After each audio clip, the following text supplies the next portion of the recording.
Selamat datang di Zona Misteri. Di video kali ini, Atu akan membagikan sebuah kisah nyata yang begitu menegangkan tentang pengalaman seseorang saat tinggal sendirian di sebuah apartemen kecil. Awalnya terdengar biasa saja, tapi perlahan berubah menjadi peristiwa yang tidak akan pernah bisa ia lupakan. Pastikan kamu menonton sampai akhir karena masih banyak kejutan yang akan membuatmu merinding. Ada satu masa singkat dalam hidupku ketika aku tinggal sendirian. Saat itu aku baru saja pindah dari rumah orang tuaku dan menyewa sebuah apartemen kecil dengan satu kamar tidur di lantai bawah rumah orang lain.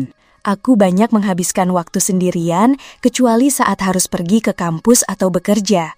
Karena itu, kebiasaanku adalah menonton film, terutama film horor yang memang kusukai. Tapi meskipun waktu itu aku sudah berusia 21 tahun, setelah menonton film horor sendirian di apartemen itu, seringkali aku kesulitan tidur karena masih merasa merinding. Bahkan, kadang aku menyalakan lampu tidur hanya untuk memastikan tidak ada apa-apa di sekelilingku.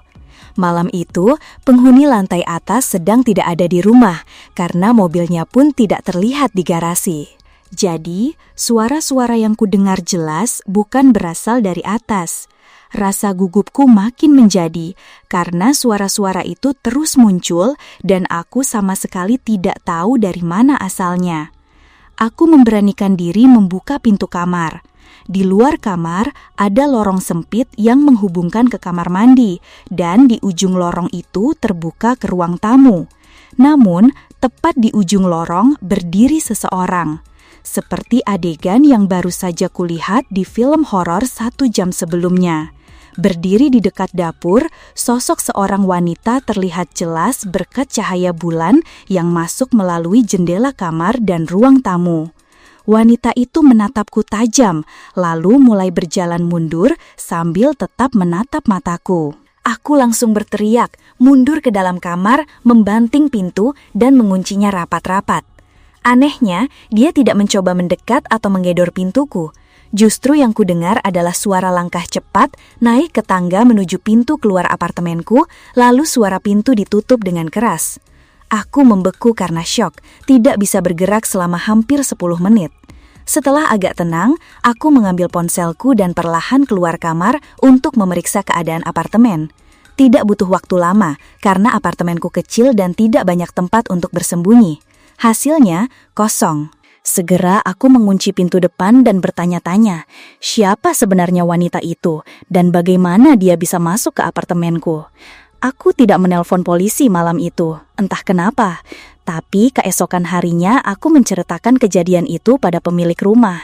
Ia lalu menghubungi penghuni lantai atas dan yang kudengar benar-benar mengejutkan. Ternyata wanita itu adalah mantan kekasih dari pria yang tinggal di lantai atas, seseorang yang cukup bermasalah. Setelah entah bagaimana dia mendapatkan alamat, dia salah masuk ke bagian bawah rumah, yaitu apartemenku. Keesokan harinya, penghuni atas datang ke pintuku untuk meminta maaf. Tapi baik dari dia maupun pemilik rumah, aku tidak pernah mendapat banyak detail. Hingga sekarang, aku masih sering bertanya-tanya dalam hati apa yang sebenarnya ingin wanita itu lakukan malam itu. 2 hari yang lalu, saat Kak Bima, ayah, dan aku sedang tidak di rumah, Mbak Wati sedang menjaga adikku, Budi. Aku pulang ke rumah tanpa memberitahu siapapun. Aku sengaja melakukannya karena ingin memergoki apakah dia berbuat sesuatu yang aneh lagi. Aku menyelinap masuk ke dalam rumah dan langsung menuju kamarku diam-diam. Tak lama kemudian, dari arah dapur di lantai bawah, aku mulai mendengar Budi menangis. Bukan tangisan biasa, tapi tangisan yang terdengar sangat tertekan dan ketakutan. Dan aku mendengar Mbak Wati berteriak sekuat tenaga, "Diam kamu!" Itu adalah pertama kalinya aku mendengar dia meninggikan suaranya. Dan aku yakin itulah pertama kalinya aku melihat sifat aslinya yang mengerikan terungkap. Aku langsung berlari ke bawah untuk membentaknya dan menyuruhnya jangan mengganggu adikku. Dia tampak terkejut dan syok melihatku sudah di rumah. Dan untuk pertama kalinya, dia tidak memberiku senyuman anehnya yang menyeramkan itu.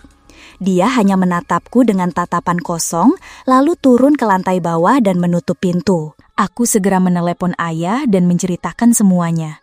Malam itu, ayah berbicara dengannya tentang kejadian itu. Aku tidak tahu bagaimana percakapan mereka berjalan, tapi kurasa tidak baik, karena malam itu juga aku terbangun di tengah malam oleh sesuatu dan melihat ke sekeliling kamarku. Ada seseorang di dalam kamarku. Sosok itu dengan cepat meninggalkan ruangan dan menutup pintu di belakangnya. Aku segera bangkit dari tempat tidur dan membuka pintu. Begitu aku sampai di lorong, aku melihat dan mendengar pintu kamar ayah tertutup. Aku berjalan ke kamar ayah dan membuka pintunya, dan di sana, Mbak Wati dan ayahku berbaring di tempat tidur. Dengan marah, aku membangunkan ayahku dan memberitahunya bahwa Mbak Wati baru saja berada di kamarku. Tentu saja dia menyangkal semuanya, mengatakan dia sudah tidur dari tadi. Aku tidak tahu apakah ayah percaya padaku atau tidak, tapi dia menyuruhku kembali ke kamarku dan dia akan berbicara dengan Mbak Wati. Aku menurut dan saat aku menutup pintu, aku mendengar mereka berbisik-bisik. Aku kembali ke tempat tidur dengan perasaan yang sangat takut. Sampai sekarang aku masih takut. Aku ingin dia keluar dari rumah ini dan dari kehidupan kami. Menurutku dia berbahaya. Untuk apa dia masuk ke kamarku? Hal itu benar-benar membuatku gila. Aku sangat khawatir dengan keselamatan keluargaku dan aku tidak tahu apa yang bisa kami lakukan. Cerita yang ini terjadi beberapa tahun yang lalu, saat usiaku 30 tahun. Waktu itu aku sedang berada di apartemenku di kawasan Ancol, Jakarta Utara. Apartemenku yang masih kumiliki sampai sekarang berada di lantai 2 sebuah gedung yang cukup bagus. Setiap kali aku butuh suasana baru, aku biasanya akan menghabiskan waktu di sana karena aku suka sekali dengan suasana pantai. Untungnya, pekerjaanku bisa dilakukan dari jarak jauh melalui laptop dan ponsel, jadi aku bisa pergi ke sana kapanpun aku mau. Ancol pada umumnya adalah kota yang cukup bersih dan aman, dan lokasi spesifik gedung apartemenku juga tidak terkecuali. Tapi itu biasanya. Saat itu pertengahan bulan Januari, sudah larut malam lewat jam 10. Aku sedang berada di balkon, menyandarkan kakiku di pagar sambil memangku laptop ketika tiba-tiba aku mendengar seseorang berteriak dari bawah. Mereka berteriak, "Woi!" dan "Hei kamu!" Awalnya aku tidak bergerak, berasumsi bahwa siapapun itu sedang berbicara dengan orang lain. Tidak mungkin mereka memanggilku. Tapi kemudian mereka melanjutkan, "Hei, kamu yang di atas sana!" Dan jantungku serasa berhenti berdetak karena sekarang aku tahu mereka sedang berbicara denganku. Pertanyaan utamaku adalah, kenapa? Aku meletakkan laptopku di kursi dan melihat ke bawah. Ada seorang pria berdiri di depan sebuah mobil di tempat parkir sambil menatapku, dan dia berkata, "Iya, kamu?" Aku bertanya, "Ada apa?" Dia menyuruhku turun ke bawah agar dia bisa menunjukkan sesuatu yang keren. Aku memperhatikan pria ini lebih dekat, seorang pria dengan topi yang dipakai terbalik dan kaos singlet. Aku berasumsi dia hanyalah seorang anak iseng yang mau menggangguku, jadi aku mengabaikannya dan duduk kembali. Ketika aku melakukan itu, aku mendengarnya tertawa sambil berkata, "Aku akan naik ke atas sana dan mengulitimu hidup-hidup brengsek." Aku berdiri lagi dan menatapnya. Dia memiliki senyum yang ganjil dan sangat jahat di wajahnya. Aku sadar, dia terlihat lebih tua dari yang kukira sebelumnya. Dia bukan anak-anak. Aku benar-benar membuka mulutku untuk balas meneriakinya, tetapi entah kenapa, aku mengurungkannya. Aku mengambil laptopku, masuk ke dalam, dan mengunci pintu geser balkon. Aku mengira dia akan meneriakkan beberapa hal lagi setelah itu, tapi aku tidak mendengar apa-apa. Meskipun hal itu membuatku tidak nyaman, aku merasa jauh lebih aman berada di dalam. Aku menganggapnya hanya sebagai orang gila atau preman mabuk yang sesekali muncul di jalanan Jakarta. Tetapi situasi menjadi jauh lebih mengerikan ketika keheningan ruangan dipecahkan oleh suara gedoran keras di pintu apartemenku, disertai dengan suara yang meneriakkan makian dan ancaman mengerikan kepadaku. Itu pria yang tadi. Gedoran itu begitu keras, aku benar-benar khawatir dia akan mendobrak pintu. Yang bisa kulakukan hanyalah berteriak, "Aku panggil polisi." Tapi itu tidak membuatnya takut. Suara gedorannya kemudian berubah menjadi suara seperti sesuatu sedang mengukir dan menusuk-nusuk pintuku. Semuanya mungkin hanya berlangsung selama 1 atau 2 menit, tapi rasanya seperti seabad lamanya.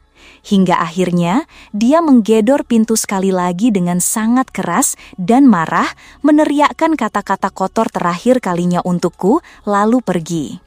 Aku tahu dia sudah pergi karena aku mengintip dari lubang pintu. Setelah kejadian mengerikan itu, aku menelpon polisi untuk menunjukkan dan melaporkan apa yang terjadi. Di sisi lain pintu, ada beberapa bekas tusukan yang membuktikan bahwa aku tidak salah dengar. Pria itu memang berusaha menusuk-nusuk pintu. Itu juga membuktikan bahwa pria itu membawa pisau. Aku hanya bisa berdoa agar tidak ada orang yang terluka malam itu. Aku ragu dia mengenalku. Aku pikir dia hanyalah orang gila yang sedang teler karena obat-obatan dan mencari seseorang untuk dilukai. Aku pernah menghabiskan 1 malam di dalam penjara. Aku tahu semua orang mengatakan ini, tapi sungguh aku sama sekali tidak melakukan kesalahan apapun. Aku diserang oleh seorang penjaga di sebuah klub malam di kotaku, hanya karena seorang gadis yang punya masalah denganku di masa lalu kebetulan ada di sana. Dia dengan beraninya berbohong kepada penjaga itu dan mengatakan bahwa aku telah menyentuhnya dan teman-temannya secara tidak pantas, padahal aku bahkan tidak mengucapkan sepatah kata pun kepada mereka.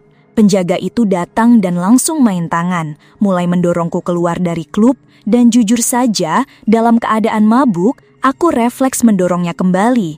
Dan tentu saja, polisi sudah ada di luar bar. Di antara seorang pria mabuk dan seorang penjaga klub, siapa yang akan mereka percayai? Ya, aku berakhir dengan tangan diborgol di kursi belakang mobil polisi dan digiring ke penjara tempat aku menghabiskan malam. Di dalam sel itu, hanya ada 1 bangku kayu panjang untuk duduk dan seorang pria lain selain aku. Dia bertanya apa kesalahanku, dan aku menjawab gara-gara hal konyol. Aku menatap pria itu sekilas, dan aku tahu aku tidak seharusnya berada di sini. Wajahnya penuh tato, salah satu gigi depannya ompong, dan wajahnya seolah berkata, "Jangan macam-macam denganku, atau kuhabisi kau." Aku tidak ingin membuatnya marah, jadi aku hanya mencoba berbicara dengannya jika dia yang memulai. Pada satu titik, aku sedikit terbuka padanya, mungkin karena rasa kesal pada situasi ini dan aku perlu meluapkan emosi. Saat itu, aku memberitahunya beberapa informasi sensitif, seperti dari mana asalku yang kebetulan adalah daerah elit di kota. Aku memberitahunya bagaimana ada teman-temanku di rumah malam itu karena orang tuaku sedang pergi dan kami semua minum-minum dulu sebelum pergi ke klub. Pada dasarnya, aku menceritakan seluruh kronologi malam itu karena aku masih mabuk. Aku hanya ingin mencoba tidur, tapi dia terus mengajakku bicara dan itu mulai mengganggu. Akhirnya, kurasa dia sadar dan berhenti bicara. Keesokan paginya, kami harus ke pengadilan karena ya sayangnya aku didakwa atas penyerangan dan masuk tanpa izin, 2 tuduhan yang dibuat-buat. Teman satu selku juga harus ke sana. Aku menghadap hakim lebih dulu darinya. Dia adalah salah satu pelanggar lain di belakang ruang sidang, mendengarkan tuduhan yang ditujukan kepadaku. Aku dibebaskan dengan jadwal sidang berikutnya. Benar-benar mimpi buruk. Tapi malam itu, ketika aku di rumah dan semua jendela terbuka, sehingga aku bisa mendengar semuanya dari luar, aku mendengar langkah kaki mengelilingi rumah. Lebih dari 1 pasang langkah kaki. Aku mulai menutup semua jendelaku satu persatu di lantai pertama. Kemudian aku sampai di pintu belakang, yang merupakan pintu kaca geser yang menghadap ke teras. Karena penasaran, aku menyalakan lampu teras. Dan seketika itu juga, 2 orang pria lari dari cahaya ke dalam kegelapan. Aku mengenali salah satu dari mereka. Dia adalah teman satu selku. Aku menutup tirai pintu dan terus menutup sisa jendela. Aku tidak percaya dia menemukanku, tapi dia jelas ada di sana untuk merampok rumah kami sampai habis setelah aku memberitahunya bahwa orang tuaku sedang pergi. Dia pasti langsung membayangkan uang yang banyak ketika aku memberitahunya di daerah mana aku tinggal, dan dia mungkin mendengar namaku dipanggil di ruang sidang dan satu pencarian cepat di Google atas namaku yang sederhana memunculkan alamatku. Kedua pria itu kurasa langsung kabur karena aku tidak mendengar apa-apa lagi sepanjang sisa malam itu. Aku tidak pernah memberitahu orang tuaku bahwa aku ditangkap, dan karena itu, aku tidak pernah memberitahu mereka tentang bagaimana teman satu selku hampir datang dan merampok rumah kami. Ini adalah sesuatu yang baru saja terjadi padaku, dan aku tidak tahu harus merasa bagaimana selain ketakutan. Aku sama sekali bukan orang yang percaya pada hal-hal spiritual. Aku sedang dalam hubungan putus nyambung dengan seorang pria bernama Bima. Aku bertemu dengannya melalui seorang rekan kerja suatu malam ketika kami keluar bersama di sebuah bar dan kami langsung cocok. Akhirnya, aku memperkenalkannya pada keluargaku. Sementara orang tuaku bersikap biasa saja terhadapnya, kakek dan nenekku tidak begitu menyukainya, terutama nenekku. Mereka berdua mengatakan melihat sesuatu yang buruk dalam dirinya, bahwa dia tidak tampak seperti pria yang baik, terutama nenekku yang paling vokal. Ini bukan kesimpulan setelah satu kali pertemuan loh. Ini terjadi setelah aku membawanya berkali-kali. Jadi semua orang bisa mendapatkan gambaran yang jelas tentangnya. Dan jujur saja, aku mulai mengerti apa yang mereka maksud. Karena Bima dan aku jadi sering bertengkar. Dan emosinya sangat mudah tersulut padaku. Karena inilah hubungan kami terus-menerus putus nyambung. Ada satu malam di mana aku merasa dia hampir saja akan main tangan, tapi dia menahan diri dan kemudian menjadi tenang. Saat itulah aku berkata, sudah cukup, dan aku meninggalkannya. Atau setidaknya begitulah pikiranku. Nenekku sangat senang dan berkata, aku bisa mendapatkan yang jauh lebih baik. Lalu dia mulai mengoceh seperti biasa tentang bagaimana aku harus mencari pria baik-baik dari keluarga yang terpandang. Tidak lama setelah kejadian itu, nenekku meninggal dunia karena serangan jantung. Selama masa dukaku, aku menggantung foto nenek di dinding kamarku untuk mengenangnya. Ini baru terjadi sebulan yang lalu. Aku sedang melalui bulan yang sangat berat, dan karena kelemahanku, ketika Bagas menghubungiku 2 minggu lalu, aku menjawab panggilannya, dan kami bertemu. Kami telah bertemu setiap malam selama 2 minggu terakhir ini, dan aku benar-benar berpikir dia telah berubah, karena kami tidak pernah bertengkar sekalipun, dan aku merasa aman di dekatnya. Nah, baru beberapa hari yang lalu, aku dan Bagas setuju untuk resmi berpacaran. Malam itu, aku terbangun karena suara benturan keras di kamarku.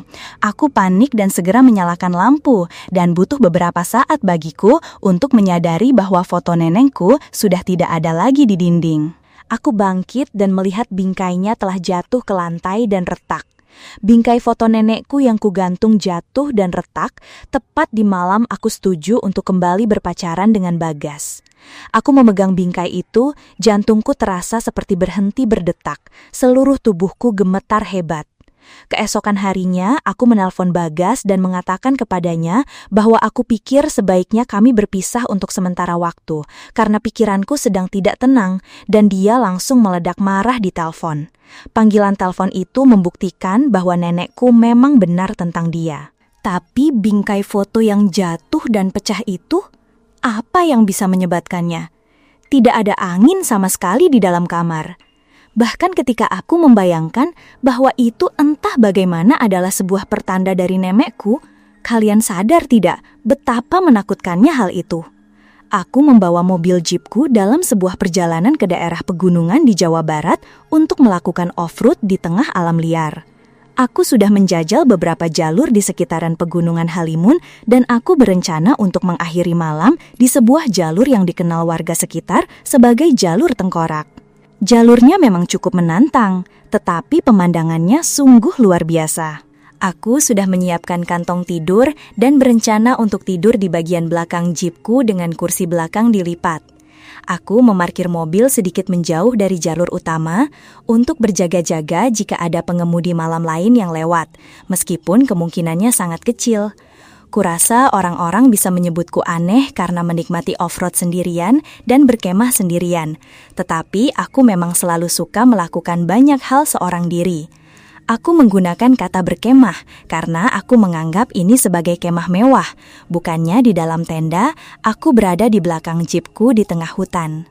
Aku memakan beberapa potong roti dan camilan lain yang kubawa sebagai makan malamku. Kemudian aku menyiapkan kantong tidurku di belakang. Jika kalian bertanya-tanya apakah aku melakukan ini dalam kegelapan, aku menyalakan lampu LED di atap jeepku yang pada dasarnya menerangi seluruh area di sekitarnya dengan cukup baik. Jadi akhirnya aku merangkak masuk ke dalam kantong tidur dan aku akan berbohong jika aku bilang tidur di sana itu nyaman. Tapi inilah harga yang harus dibayar demi bisa menikmati matahari terbit saat off-road. Semua jendela sudah kututup untuk menghindari serangga masuk, tetapi aku masih bisa mendengar semua suara di luar. Dan kemudian, hal itu terjadi. Aku mendengar suara dari dalam hutan, diikuti oleh tawa singkat yang keras. Mengingat seberapa dalam aku berada di jalur ini, tidak mungkin ada seseorang yang hanya berjalan-jalan di luar sana, apalagi dalam kegelapan total seperti ini. Aku melihat keluar jendela, berharap melihat lampu depan atau lampu belakang di suatu tempat. Nihil. Kemudian aku mendengar suara itu lagi, jauh lebih jelas. Awalnya aku tidak bisa membedakan apakah itu suara pria atau wanita. Namun sekarang aku gemetaran. Seseorang ada di luar sana, itu sudah pasti. Meskipun aku mendengar suara, aku belum tahu apa yang dikatakan. Dan kemudian aku berbaring di sana menunggunya lagi, takut setengah mati. Untuk beberapa saat, hanya ada suara jangkrik. Lalu, jauh lebih dekat sekarang, aku mendengar suara yang jelas, entah milik seorang wanita atau anak laki-laki. "Halo, aku melihatmu di sana." Saat itu aku rasanya mau muntah. Aku ingin pindah ke kursi pengemudi dan tancap gas, tetapi aku terlalu takut untuk bergerak. Aku merasa jika aku tetap berbaring, siapapun yang ada di luar sana tidak akan melihatku. Aku tahu itu tidak masuk akal, tetapi bersembunyi dan tidak bergerak adalah caraku berpegang pada harapan bahwa ini semua tidak benar-benar terjadi. Lalu terdengar satu benturan keras di kaca belakang mobilku. Aku langsung melompat dan praktis menyelam melewati 2 kursi depan ke kursi pengemudi. Lalu aku menyalakan mobil dan melaju secepat yang aku bisa menuruni jalur itu. Takut mereka berlari mengejarku karena aku hanya bisa melaju dengan kecepatan terbatas di medan berbatu ini. Aku takut untuk melihat ke kaca spion, tetapi ketika aku melakukannya, aku tidak melihat siapapun di tengah cahaya merah dari lampu belakang mobilku. Itu adalah mimpi buruk. Aku lelah, tetapi aku terus menyetir menyusuri sisa jalur sampai aku kembali ke jalan beraspal. Kemudian, aku berkendara berkilo-kilometer sampai aku menemukan sebuah penginapan. Beberapa orang bertanya kepadaku, bagaimana jika itu adalah seseorang yang tersesat dan butuh bantuan? Dan aku jawab, tidak mungkin. Tidak ada orang yang berada di sana selarut itu dalam kegelapan pekat, tertawa tanpa senter di jalur yang begitu dalam, dan mereka tidak akan menggedor kaca mobilku sekali seperti itu jika mereka tidak mencoba menakut-nakutiku. Orang-orang di luar sana memang aneh, selalu awasi punggungmu dan waspadai sekelilingmu. Ini adalah salah satu kejadian paling aneh dan tak bisa dijelaskan yang pernah aku alami. Waktu itu aku sedang di kamarku di lantai atas mengerjakan tugas sejarah. Sejauh yang aku tahu, aku sendirian di rumah, tapi ternyata aku salah besar. Tiba-tiba, aku mendengar suara ibuku memanggil namaku dari lantai bawah. Aku menyahut, "Ada apa, Bu?" Beliau tidak menjawab. Jadi, dengan perasaan sedikit kesal karena konsentrasiku untuk mengerjakan tugas jadi buyar, dengan malas aku pun beranjak turun untuk melihat apa maunya. Sesampainya di bawah, aku mencari-cari ibuku, tapi beliau tidak ada dimanapun. Jadi aku berteriak, "Ibu!" Dan beliau menyahut namaku sebagai jawaban. Suaranya datang dari ruang bawah tanah, jadi aku berjalan ke pintu ruang bawah tanah. Tapi anehnya lampunya mati. Aku memanggil lagi ke arah tangga, "Ibu!" Dan beliau memanggil namaku kembali. Aku berteriak, "Ibu sedang apa di bawah sana gelap-gelapan?" Beliau tidak merespons. Aku menyalakan lampu dan mulai menuruni tangga. Saat aku hampir sampai di dasar tangga, aku mendengar ibuku memanggil namaku lagi. Suasananya mulai terasa sangat ganjil. Setiap kali dia memanggil namaku, suaranya terdengar sama persis, seperti tidak ada perbedaan intonasi sama sekali setiap kali dia mengucapkan namaku. Aku berteriak, "Ibu!" lagi, dan sekali lagi dia balas memanggil namaku. Dia tidak terlihat dimanapun di ruang bawah tanah itu. Tapi kemudian aku melihat pintu gudang kecil di bawah tangga sedikit terbuka. Itu satu-satunya tempat yang tersisa di ruang bawah tanah di mana ibuku mungkin berada. Jadi aku memanggil, "Ibu," untuk terakhir kalinya. Tidak ada jawaban. Kali ini, aku mendekati pintu gudang itu dan berlutut untuk mencoba mengintip ke dalam. Di dalamnya gelap gulita, dan aku mulai merasa sangat ketakutan. Aku bertanya, "Ibu, jangan bercanda dong." Tidak ada jawaban sama sekali, hanya suara dengungan pelan dari lampu di ruang bawah tanah. Entah kenapa, aku langsung bangkit dan berlari secepat mungkin ke lantai atas, membanting dan mengunci pintu ruang bawah tanah di belakangku. Aku tidak tahu apa yang baru saja kulihat dan kudengar, tapi aku segera menyambar telepon rumah dan menelpon nomor ponsel ibuku. Telepon berdering beberapa kali sampai ibuku mengangkatnya, dan aku baru tahu kalau ternyata beliau sedang belanja di supermarket. Aku menceritakan semuanya, tapi tentu saja beliau tidak percaya. Dia pikir aku sedang mengerjainya. Butuh waktu setengah jam memohon-mohon agar beliau percaya, dan akhirnya saat beliau dan ayahku sudah pulang, kami bertiga turun ke ruang bawah tanah bersama-sama. Pintu gudang itu masih terbuka. Ayahku masuk ke dalam, tapi tidak ada siapa-siapa di sana. Sampai hari ini tetap menjadi pengalaman paling menghantui dan tidak bisa dijelaskan dalam hidupku. Kejadian ini terjadi saat aku baru berumur sekitar 9 tahun. Aku sedang menginap di rumah nenekku untuk akhir pekan, sesuatu yang sering kulakukan waktu kecil. Hari itu cuacanya sedang badai, dan nenekku sedang pergi ke supermarket terdekat untuk membeli bahan makanan malam. Aku sedang asyik menonton SpongeBob di ruang tamu ketika telepon berdering. Tentu saja, tidak ada alasan bagiku untuk mengangkat telepon itu. Tapi ya tahu sendiri kan, aku masih anak-anak dengan pikiran anak-anak. Keputusan yang kuambil saat itu benar-benar tidak bisa dijelaskan. Aku pergi ke dapur dan mengangkat telepon. Setelah suara kecilku berkata, "Halo," ke telepon, suara seorang pria di seberang sana berkata, "Bisa saya bicara dengan orang dewasa di rumah?" Aku menjawab, "Nenek sedang tidak ada di rumah." Dan suara itu merespons, "Jadi kamu sendirian di rumah sekarang?" Aku ingat, aku terdiam sejenak lalu berkata, "Iya." Bahkan di usiaku saat itu, setelah dia bertanya seperti itu, aku tahu mungkin bukan ide yang bagus untuk mengangkat telepon. Orang di seberang sana kemudian bertanya apakah alamat yang dia punya sudah benar, tapi aku tidak menjawabnya. Aku langsung menutup teleponnya dan sekarang aku merasa cemas. Aku khawatir aku baru saja membuat nenekku dalam masalah. Meskipun begitu, aku kembali menonton SpongeBob. Sekitar 20 menit kemudian, terdengar gedoran panik di pintu depan. Aku mematikan suara TV dan mendengarkan.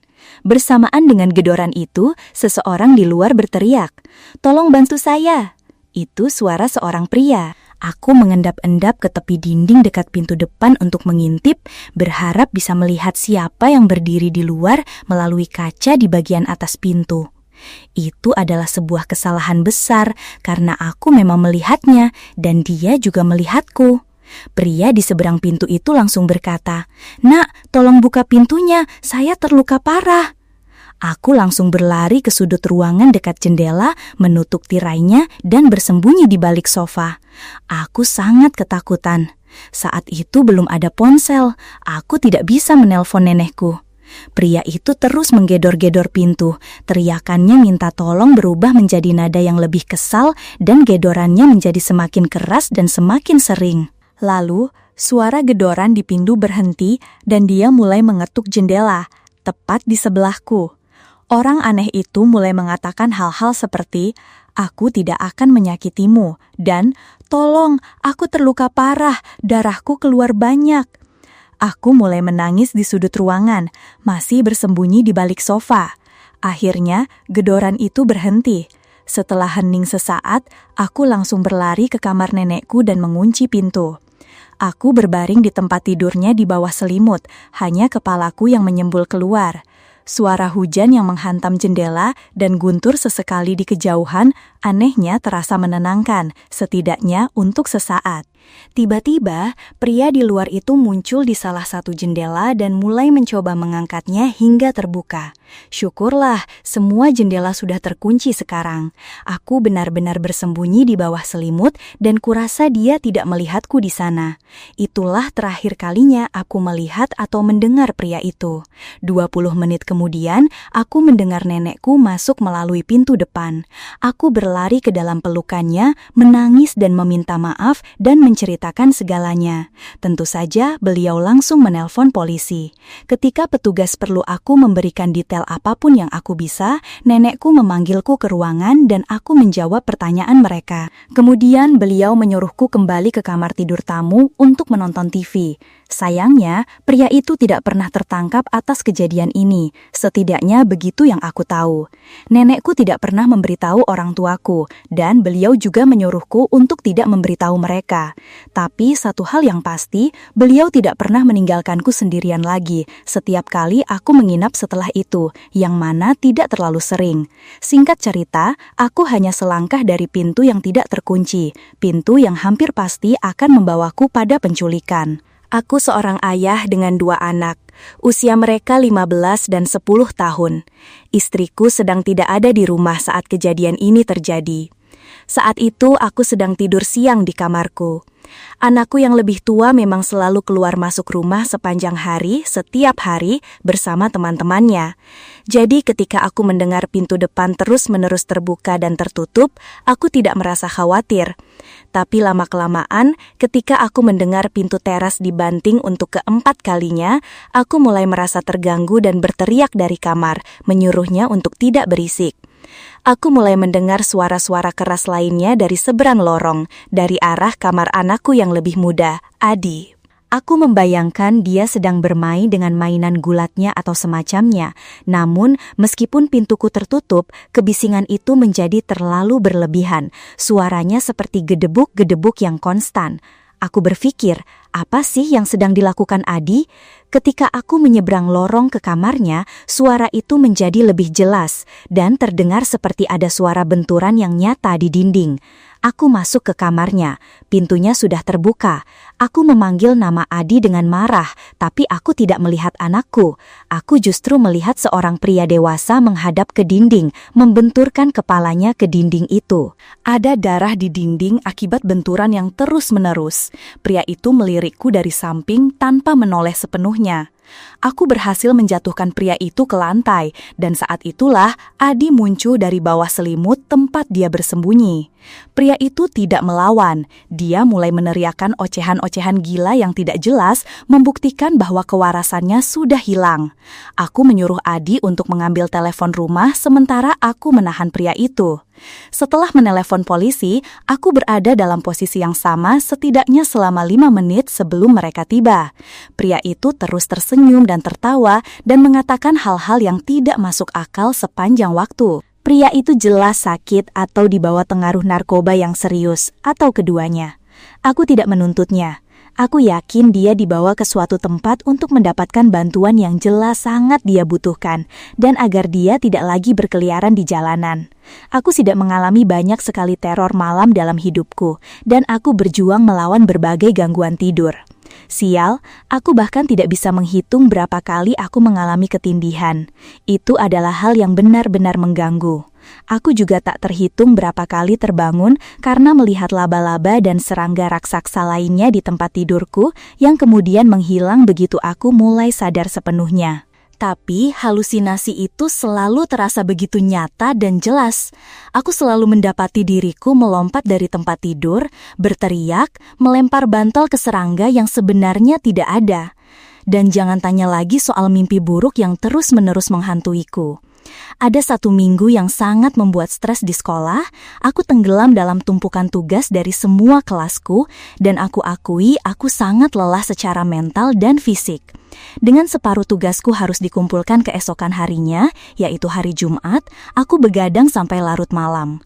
Waktu itu mungkin sekitar jam 3 pagi, dan aku harus bangun dalam 3 jam lagi. Ketika akhirnya aku menyelesaikan semua tugasku, aku benar-benar ambruk ke tempat tidur, dan aku tertidur lelap lebih cepat dari yang bisa kuingat. Dan malam itu, aku mengalami mimpi buruk lagi.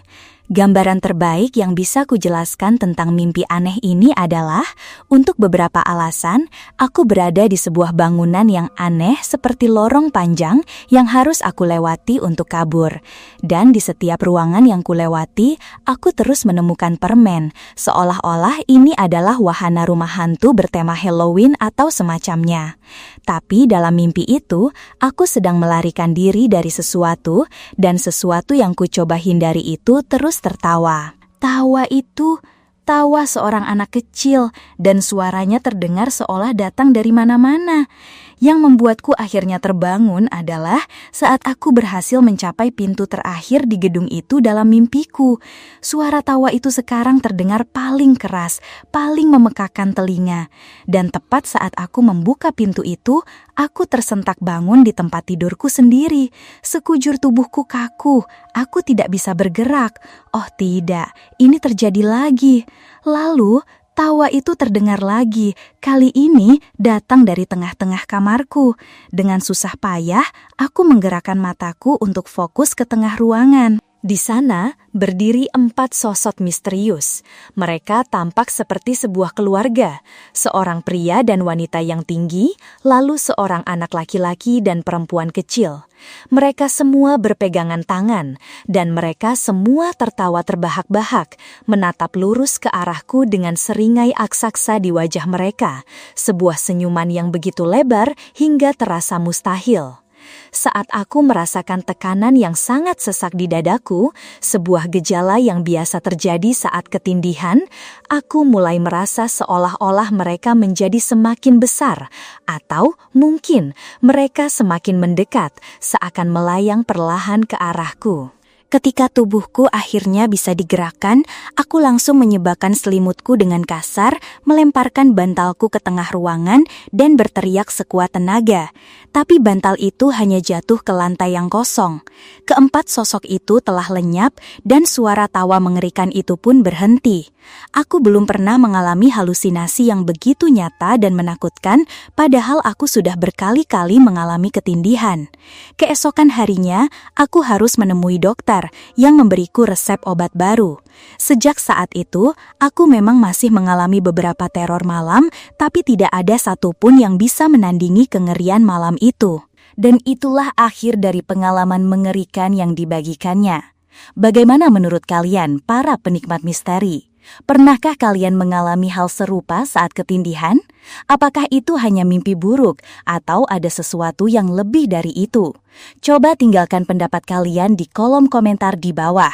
Jika kalian suka dengan video ini dan ingin mendengar lebih banyak kisah nyata yang membuat bulu kuduk merinding, jangan lupa untuk menekan tombol like, subscribe channel Zona Misteri, dan bagikan cerita ini ke teman-teman kalian agar kita bisa mengungkap misteri bersama-sama.